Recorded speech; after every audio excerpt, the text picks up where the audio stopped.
Hi again, everyone. Gary Digital Williams here on Boxing Along the Beltway with our news and notes for this week. And this week we're going to do a little catching up. We had some results from last week that came into us late, and actually there's been some controversy surrounding these results. So we want to kind of, I don't know if we won't be able to clear that controversy out, but at least we'll give both sides of the story. We also have details on the two upcoming cards in November.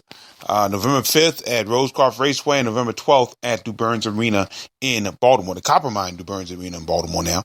And we'll give you some updates on that as well. And we have a little bit more to talk about throughout this podcast. Beltway Boxing News and Notes podcast is brought to you in part by Real Time Pain Relief. Actually brought to you in full by Real Time Pain Relief. From boxers to ballerinas, from shoulder pain to muscle strain and everything in between, Boxing Along the Beltway recommends Real Time Pain Relief, the fast, natural, plant-based, safe, and effective ointment. And I tell you, I had a shoulder issue just last night. As a matter of fact, rubbed Real-Time Pain Relief on my shoulder, and my shoulder is perfect now. It's in great shape. So it really does work. Trust me on that. And if you go to www.freepainoffer.com and you get a order of $10 or more of Real-Time Pain Relief, you get a free $10 tube of Real-Time Pain Relief. Rub it on. The pain is gone in real time. Now, those late results came from two cards in particular. A couple of Saturdays ago, October 22nd, at the Body Renew Fitness gym in Winchester, Virginia. There was a card there, and one of the bouts was really controversial, and I had a tough time getting results in. I didn't get results in really until late this past week, so didn't have an opportunity to really kind of work with it until just now. So back on October 22nd, there was a card at the Left Hook Promotions card at Body Renew Fitness in Winchester, Virginia, and it was an upset in the main event. The main event matched Sumner Magic Man Martin. He's fought a couple of Beltway boxers over the last few months. He faced the main man of Left Hook Promotions, the son of the promoter, Scott Farmer. That's, of course, Andrew the Do-Man Farmer of Front Royal, Virginia. Now, Martin won this bout. Let me say this way. As of now, Martin wins the bout by fifth round TKO. Okay? Fifth round TKO over Andrew Farmer. Now, according to people who talk to, it really depends on whose camp you support, I guess, and whose camp you really want to believe in. Andrew Farmer reportedly hurt his ankle during the bout, and he fell to his knee. And when that happened, according to the Farmer camp, Martin then hit Farmer, and that's what ended up stopping the bout. At the end of the bout, Farmer could not recover.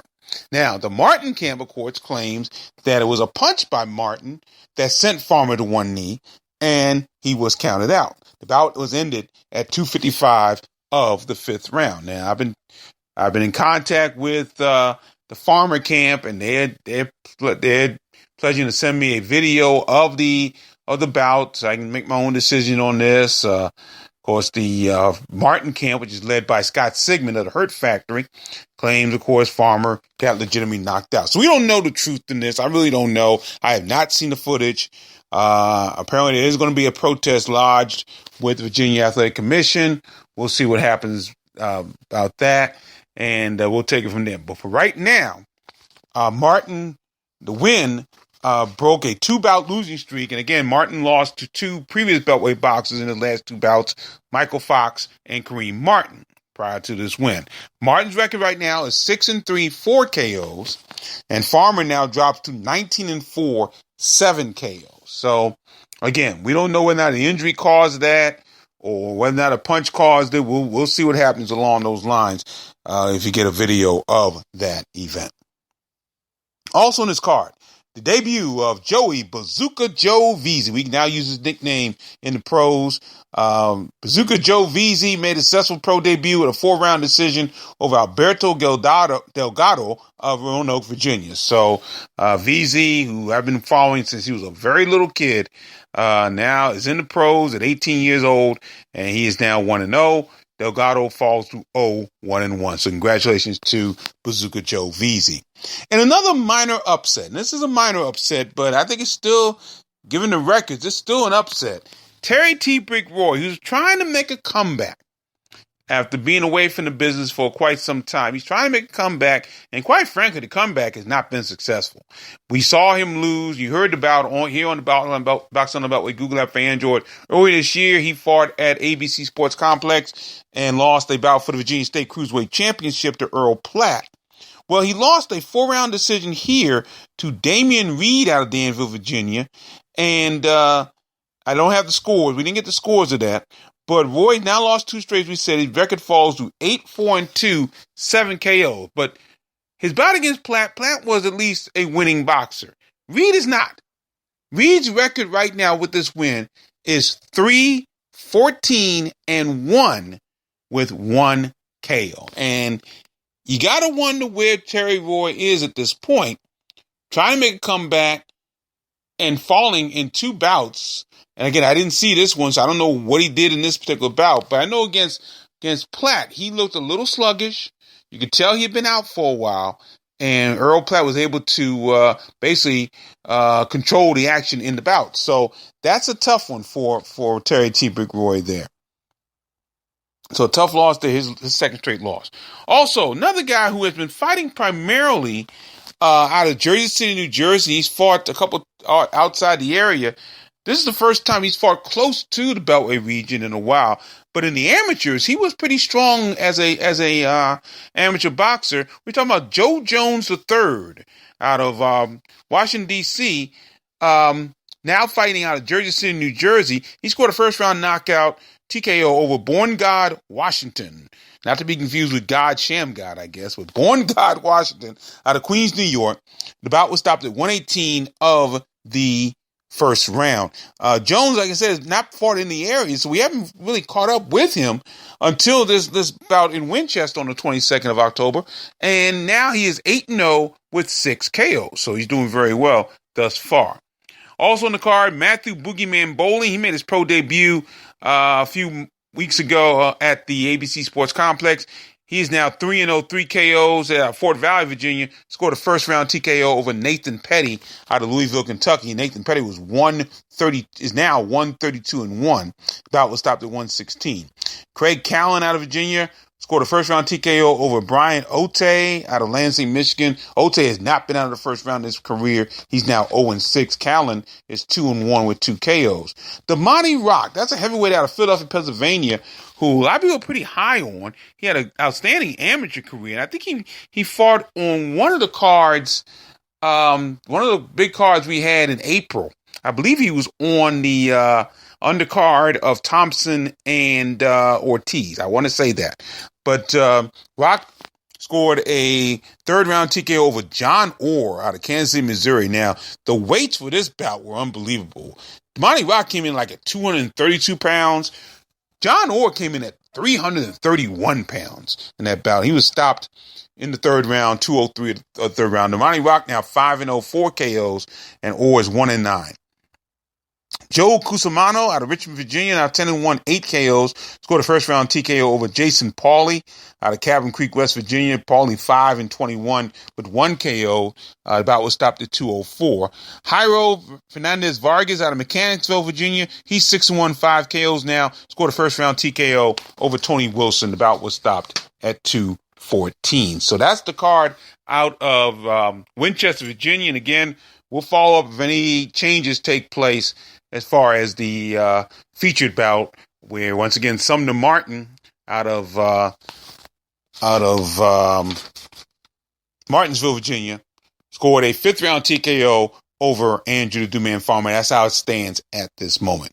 Meanwhile, over in Raleigh, North Carolina, on the 22nd, another performance for Baltimore super lightweight, Mac Allison IV. This is the rookie out of Baltimore, who has been extremely busy and will continue to be very busy in 2016. He stopped the debuting Terrence Moore of Wilson, North Carolina in the second round, 53 seconds of the second round. Allison has already competed 6 times in his rookie year. He's now 6-0, all 6 wins by KO. He's got 2 more bouts scheduled for 2016. So right now, I think he's got almost a stranglehold if he continues to win on the Rookie of the Year in the Beltway in 2016. He does have a bout coming up November 12th. We'll talk more about that a little bit. We don't have an opponent for that bout, but he does have a bout coming up November 12th in Baltimore. We'll talk more about that card in a moment. Speaking of which, though, we talk about November, and we talk about the November the 5th card. That's Saturday, November 5th at Rosecroft Raceway in Fort Washington, Maryland. We have the complete card for that as of right now, barring any major last-minute changes. And the big one, again, we talked about this bout a little bit, and that's the main event, which is Michael Professor Fox, who is signed by the promoters of this card, King's Promotions. He's out of Forestville, Maryland. He'll take on Haymarket, Virginia's Juan the Savior Rodriguez. That'll be a bout scheduled for 8 rounds. Now, as I said, this is an interesting bout for a number of reasons. Of course, Michael Fox, one of the better prospects in this area right now. He's 11-0, 3 KOs, coming off a 3rd-round TKO over Sumner Martin. Before Sumner Martin, that was the last bout that Fox had. That was on August 19th in Crystal City, Virginia. Now, Juan Rodriguez is 6-5-1, 5 KOs. And again, at one time, he was a bright-looking prospect in the area. And I followed his bouts. I know Jetta Promotions and RBA Promotions, especially RBA Promotions, used to have him on his cards out at the in Virginia, in Arlington, Virginia. But over the last few months, he's kind of fallen off. I know he had an injury a couple of years ago, but he's fallen off a little bit. He's lost 3 in a row now since his and his bout. He's 6-5-1, 5 KOs. He lost a 6-round unanimous decision to Anthony Young on April 29th in Atlantic City, New Jersey. So again, there's going to be a big height differential, as it is pretty much every time Michael Fox steps in the ring. He has usually got the height on the majority of boxers he takes on at this level. But Rodriguez is going to have a real tough time getting inside Fox's long reach. So that's going to be interesting about to see. So that's the main event. Michael Fox taking on Juan the Savior Rodriguez in the bout scheduled for 8 rounds. The co-feature will also be interesting once again, as Luther Lightout Smith of Bowie, Maryland, will drop down to cruiserweight. He'll take on Mike Marshall of the Bronx, New York. Now, Smith is 5-1, 4 KOs. He drops down from the heavyweight division where I think after, as I said last time out on the podcast, after his loss to Mike Balogun in the 2nd round on that same Crystal City card, I think Smith had to take a step back a little bit. And I think he had to realize that heavyweight may not be for him at this point. And cruiserweight might, although he takes on an undefeated cruiserweight in Mike Marshall. He's 3-0, 3 KOs, but Marshall has not fought anywhere near the competition that Smith has fought at this level. He'll face an opponent with a winning record for the first time in his young career. So that should be interesting. It'll be a 6-round bout. So interesting that Marshall's stepping up to 6 rounds after only 3 bouts. He'll take on Michael Marshall and Luther Lights Out Smith in the co-feature, scheduled for 6 rounds in the cruiserweight division. There's another 6-round contest, actually a couple of them on here. Jordan Short Dog White, he's a super bantamweight out of Washington, D.C. He'll take on Jose Elizondo of San Antonio, Texas, by way of Mexico, Nuevo Laredo, Tamaulipas, Mexico. White steps into 6-rounders for the first time after just 3 bouts. He's 19 years old. And he's coming off a 2nd-round stoppage of Sergio Aguilar on that Crystal City card on August 19th. That's a card we could not broadcast from because the internet was just really bad in that situation. Elizondo's now 2-1. He last fought on August 27th, won a 4-round unanimous decision over previously undefeated Keithlin Franklin in Lafayette, Louisiana. This will be Elizondo's first scheduled 6-round contest as well. Now, another King's Promotion signee is Marcus the Dreamcatcher Bates out of Washington, D.C., and he'll be in a 6-round super bantamweight contest against Francisco Muro of Tucson, Arizona. Bates is 4-0-1, all 4 wins by KO. He'll make his 4th appearance at Rosecroft Raceway after his first-round knockout of Daniel Hernandez on that Crystal City card on August 19th. Muro's 3-4 with 1 KO. He'll try to bounce back from his 4-round unanimous decision loss to Antonio Santa Cruz on September 13th in Nice, California. Also on the card, Edgewood, Maryland middleweight Patrick Rivera will face the debuting Jarrett James Wells of Charlottesville, Virginia. That'll be a 4-round contest. Rivera is 1-0, 1 KO, making his pro debut on the August 19th Crystal City card, and he scored a 4th-round TKO over Dustin Kaplinger of that card. Also, 2 locals make their pro debuts in the card. Bowie, Maryland lightweight Greg the Money Man Outlaw Jr. of Bowie will take on Lamont White of Waldorf, Maryland. Now, Outlaw was a multi-time Golden Gloves champion on the junior, the novice, and the regional open level, and he fought way back. I remember when he first started, he was fighting at 106 pounds. So when he last made the open team in the amateur Golden Glove, National Golden Gloves, going to the National Golden Gloves, he was fighting 147. So the weight kind of caught up to his age, so to speak. And so we'll see what happens with that. He makes his pro debut finally after a long amateur career. Lamont White, on the other hand, is 0-4. He last fought on September 16th, lost a 4-round unanimous decision to Adrian Sosa in Lincoln, Rhode Island. Also, the card marks the debut of Accokeek, Maryland super welterweight Slick Justin Hurd, and he is indeed the younger brother of world-rated super welterweight Jarrett Hurd. And this will be a big couple weeks for the Hurd family, and it has been a big kind of a last few weeks for the Hurd family. And let's talk about Justin Hurd's bout first. Justin Hurd will face off against Hector Mercado of Veracruz, Mexico, in another 4-round bout. And Hurd won a Junior Golden Gloves championship in 2012. He competed in the open division in 2016. Mercado is 2-8, and he will try to recover from a loss of a 4-round unanimous decision over Hector Reyes on September 24th in Pharr, Texas. Now, I say it's been a pretty interesting month for the Hurd family. Here's why. Of course, we know about Justin Hurd. We just talked about that. We also have talked about the fact that Jarrett Hurd has a big bout coming up on November 12th. And actually, there's been a change in the opponent for that bout. There's been a couple of changes, really. It's supposed to be Jorge Cota originally. But Cota apparently had an emergency appendectomy done, so he could not compete. Then, in our last podcast, we mentioned the name Willie Nelson was scheduled to be the opponent. Well, Nelson apparently didn't want the bout.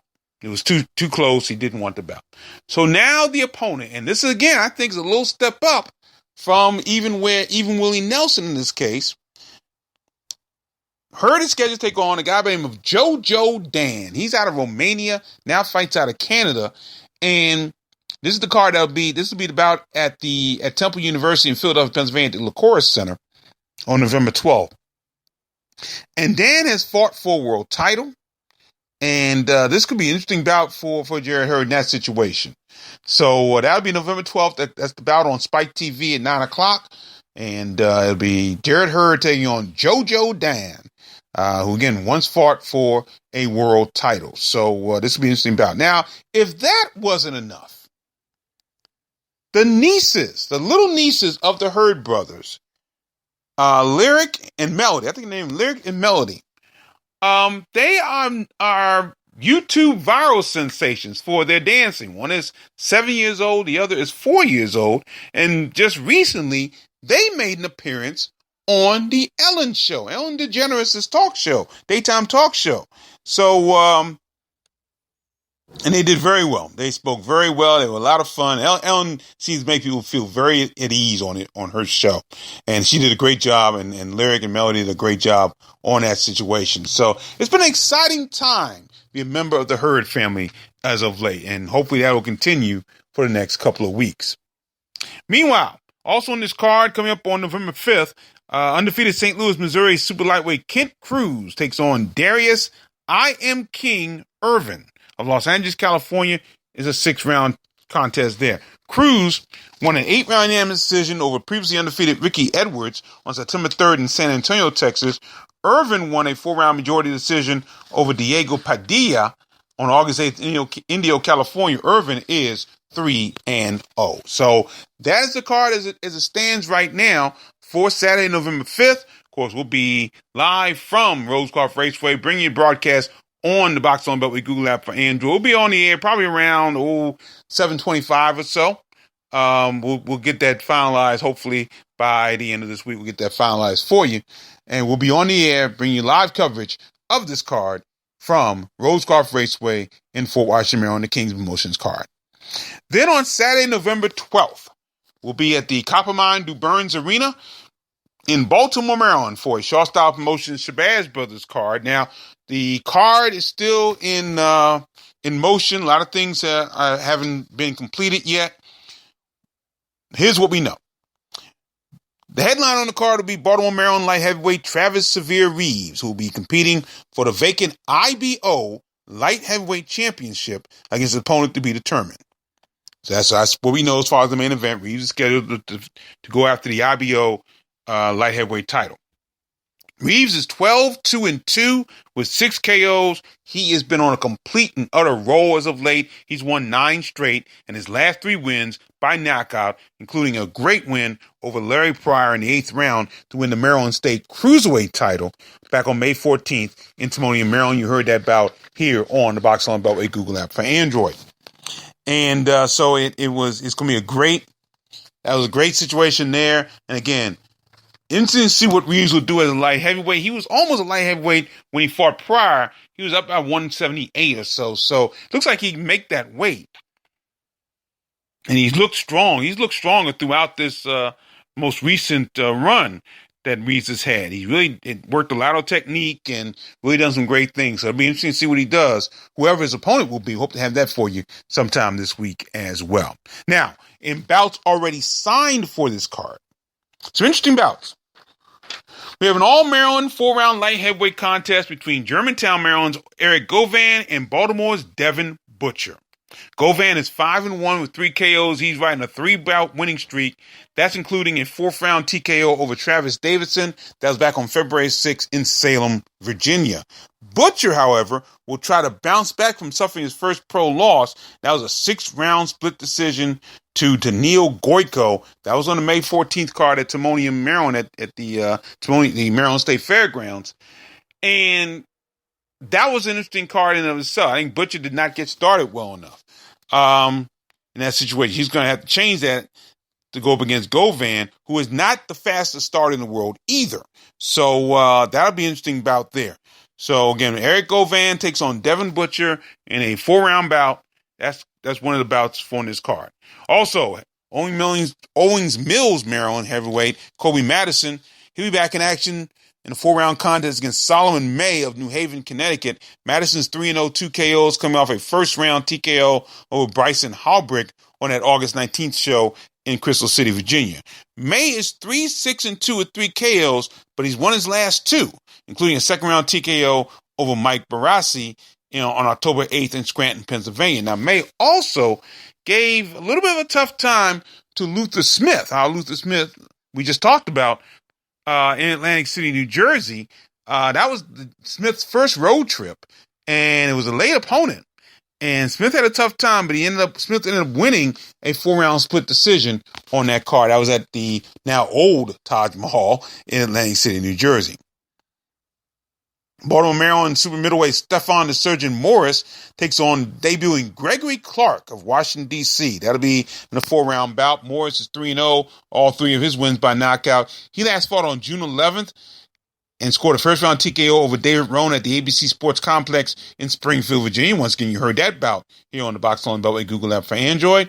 Clark is a guy I've been following the amateurs for a while. He's a former DC Novice Golden Gloves champion, winning a 165-pound title back in 2013. He did fight, I believe, in either the 2015 or 16 Golden Gloves in the DC area. I know he lost the bout to Tavon Body in that situation there. So that'll be the 4-round bout, Stephon the Surgeon Morris against Gregory Clark. Columbia, Maryland cruiserweight Kwame Rambo Time Ritter being a 4-round contest against Marcus Key of Newport News, Virginia. Now, Ritter is coming off a first-round TKO over Nathaniel Edge on July 16th at the Masonic Temple in Norfolk, Virginia. Key is now 1-3, 1 KO. Rambo is, I don't have Rambo's I believe he is 3-0 with 3 KOs. I believe that's what he is. And Ritter is coming off a first-round TKO over Nathaniel Edge on July 16th. Key is 1-3, 1 KO, losing a 4-round unanimous decision to Margarito Espinosa. And there'll also be a debuting middleweight battle between Taylor Page of Las Vegas, Nevada, and Ishmael Austin of Belglade, Florida. Now, some of the boxers still looking for bouts on this card include Eric El Torito Hernandez. He's 8-0, 5 KOs out of Leesburg, Virginia. The return of super featherweight Glenn DeZern out of Baltimore, 7-0, 5 KOs. Jeffrey Gladiator McCullough is on his schedule to be on his card, 3-0, 3 KOs out of Randallstown, Maryland. Matthew Abregu out of DC, 3-0, 3 KOs, the welterweight. Super middleweight Sharif C3 Rockman. Yes, he's the youngest son of Hasim Rockman Sr. And he is 1-0, 1 KO. He fights out of Baltimore by way of Las Vegas. Super featherweight Mac Allison IV, we just talked about him, will be on this card. And Mark the Monster Johns, the featherweight out of Fort Washington, Maryland, by way of Philadelphia, is on this card. He is 7-1-1, 6 KOs. Again, still looking for opponents for all those bouts. That is Saturday, November 12th at the Coppermine Du Burns Arena in Baltimore. And we'll be on the air for that one as well, bringing live coverage of that card, the Shaw Style Promotions Shabazz Brothers card. And of course, we've got a lot of stuff going on. As we said, Jared Hurd fighting November 12th against JoJo Dan. We have heard that Malik Hawkins has a card in Iowa, Waterloo, Iowa, on November 11th. At the 2300 Arena in Philadelphia, Pennsylvania, Jerry Odom is scheduled to take on Tennille Goyko on that show. And that'll be a tough one. Again, anytime Tennille Goyko's in there, expect a tough bout. So if Jerry Odom's down on his P's and Q's, who knows what might happen there. We expect to win, but Jerry Odom facing a guy that is really tough. No question about that. So those are bouts around the country featuring our Beltway boxers, and we'll give you more updates on the blog as we go along. Now, finally, there's an interesting article. Dan Raphael of ESPN is talking about this, and this really doesn't have anything to do with the Beltway, and we hope it never does. But I want to bring it to your attention because I think it's a weird situation that's affecting one of the meccas of boxing in this country. One of the great promoters in the area, in the country, I should say, is Lou DiBella. Now, I've had some dealings with Lou DiBella, not business, but friendly. He used to come to a lot of the ballroom boxing cards that Scott Wagner used to put together at Michael's 8th Avenue, Glen Burnie, Maryland. He called ballroom boxing the best club show in America at the time. And I asked him that personally. And, I asked him, what do you think of the show? He said, this is the best club show in America. And I think he modeled his Broadway boxing cards that he had up in New York after what he saw at ballroom boxing in Glen Burnie. And I say had because that's part of the story. There is an insurance law that recently went into effect in New York. And because of that law, boxing promoters are having a real tough time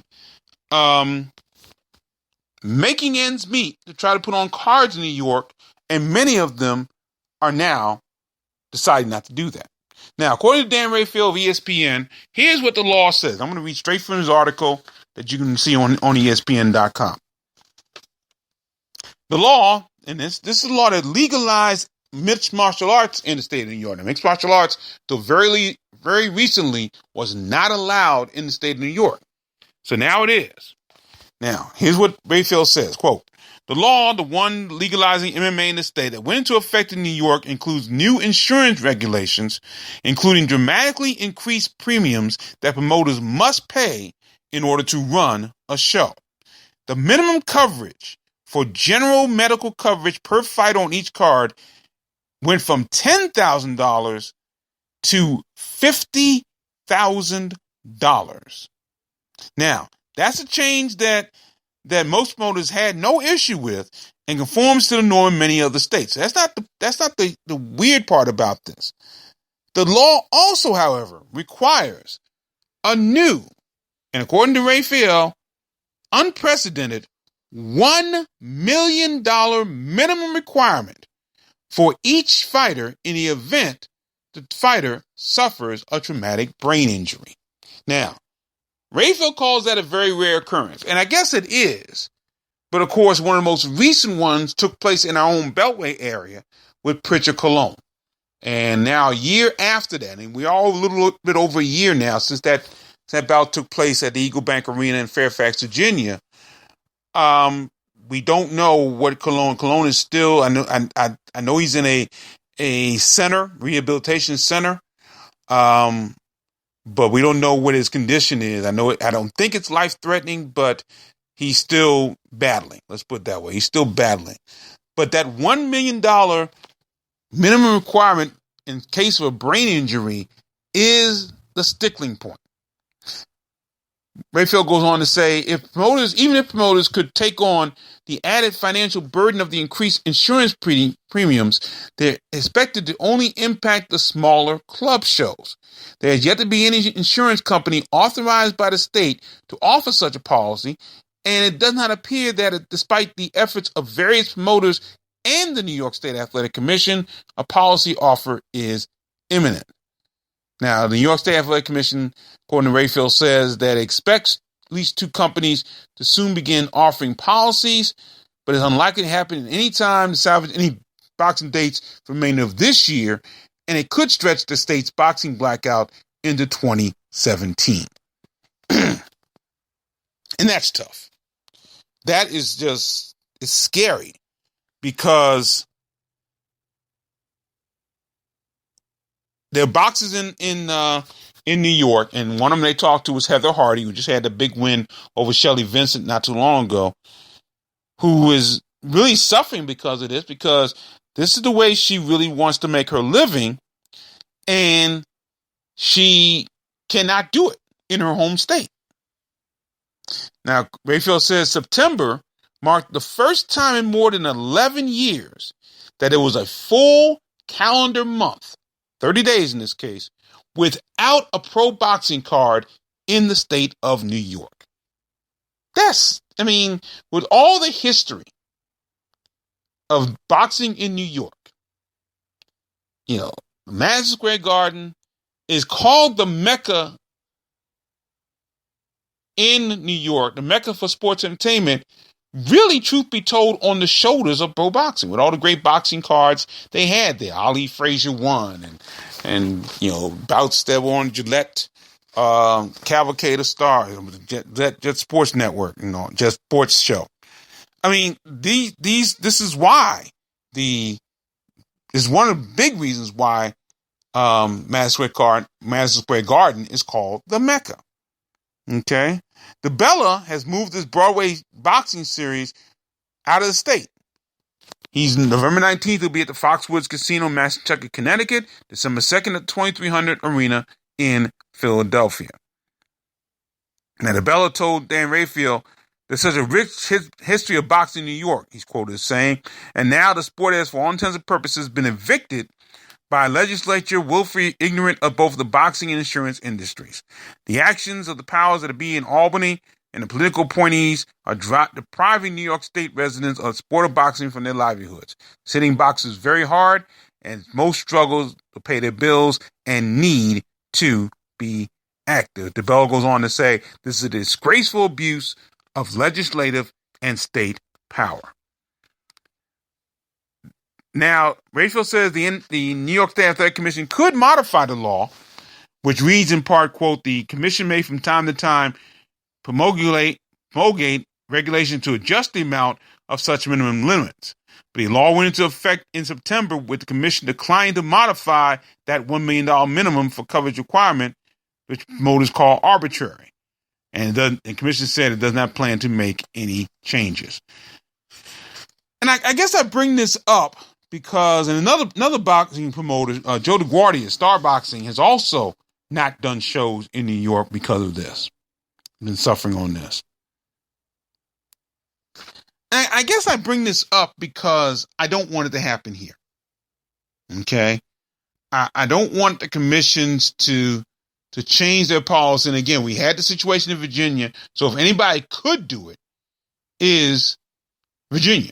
Now, both Virginia and Maryland have MMA, and so far been very successful. I know John Rollo had a big show at I think it was at Royal Farmers Arena in Baltimore, and did very well.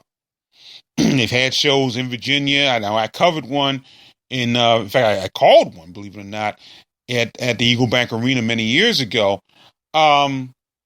Personally, I'm not a huge fan of MMA. I've always said the two can coexist in the same universe, and I do believe that. I respect the folks who do MMA. I respect those who promote MMA. I have nothing really against it, other than the fact that it's just not my cup of tea. When I called one, two things struck me. Number one, how little I knew about it. Okay, and it was one of the first times, in fact, the first time I can remember, where when I called a show, play-by-play, I really, truly needed an expert to be by my side. Because MMA, and quite frankly, I'm in the words of Jim Ross, I don't know a wrist lock from a wristwatch in this case, from wristwatch. So, it was really tough for me to call. And then after the show at the Eagle Bank Arena, I had a conversation with the chair of the Virginia State Athletic Commission, David Holland, and he was telling me 10 guys got suspended on the show because of injuries. And I'm saying to myself, well, 10 guys didn't fight on the show who lost. And then he said 5 of the guys who got suspended won their bouts. And I'm saying, how does that happen? Okay, is that rough of a sport? That's how it happens. And the roughness is a little bit too much for me. And so I'm not a big fan, but I admire what they do. And I admire those who promote it and do a very good job. In many ways, boxing can learn from a lot of the things that MMA does to promote their card. And I think also the fact that MMA skews toward a younger audience at times. I think that's true. But I just think that I'm glad Virginia did not impose that same type of ruling that New York did about the $1 million minimum coverage requirement, because I think it would put a lot of boxing promoters out of business in this area. And it's bad enough that for the boxing standpoint, the talent isn't here on a regular basis. So we've had to put on fewer cards this year. But to have that put in there would make it almost a death knell, which is the worst thing that could happen to this area, considering the MGM National Harbor Hotel and Casino is scheduled to open in December 8th, I think it's the time. So 2017 could be a big year, especially for Maryland, with that new casino opening. I think there can be some budget for some bigger fights, some championship fights there, depending on how big the venue is. I heard it's supposed to be a pretty big venue within the hotel casino complex. And it could be very interesting to see. So this would be the worst thing that could happen to this area, would be a ruling like that in this area. Now, D.C. is still working with MMA. I mean, they have some going, but it's not as frequent as it is in Virginia and Maryland. But again, they need to really kind of look at that and see how they can salvage everything and keep everything going, both on the boxing side and the MMA side, going forward, and not make the mistake that New York has made. So I just wanted to bring that to your attention if you hadn't heard about it. It's a fascinating story. I'm hoping New York can get it worked out, because it's hard to lose a true mecca of boxing like the Big Apple. You can't do that. No question about that. So we'll hope that will change around a little bit. So that'll do it here for Beltway Boxing News and Notes. Remember, the Boxing on Beltway Google app for Android brings you the Boxing on Beltway News and Notes podcast, and it's brought to you by Real-Time Pain Relief. From boxers to ballerinas, from shoulder pain to muscle strain, everything in between, Boxing Along the Beltway recommends Real-Time Pain Relief, the natural, plant-based, safe, fast, and effective ointment. You go to www.freepainoffer.com, and with an order of $10 or more of Real-Time Pain Relief, you get a free $10 tube of Real-Time Pain Relief. Real-Time Pain Relief, rub it on, the pain is gone in real time. I'm Gary Digital Williams. Thanks for joining me here on the Boxing on Beltway News and Notes podcast. We hope to see you this Saturday. Actually, hope to see you on Friday, November 4th, for the PVA banquet that'll take place at the Arc on 1001 Mississippi Avenue, Southeast Washington, D.C. I'll be involved with that. And also, November 5th, we'll be live from Rosecroft Raceway in Fort Washington, Maryland, for the Kings Promotions card for that card featuring Michael Fox taking on Juan de Xavier Rodriguez. Hope you can join us for that either here or live at Rosecroft Raceway. Until then, thanks for joining us, everybody. Once again, I'm Gary Digital Williams. Always remember to keep supporting the best boxing in the world, the boxing along the Beltway. Take care.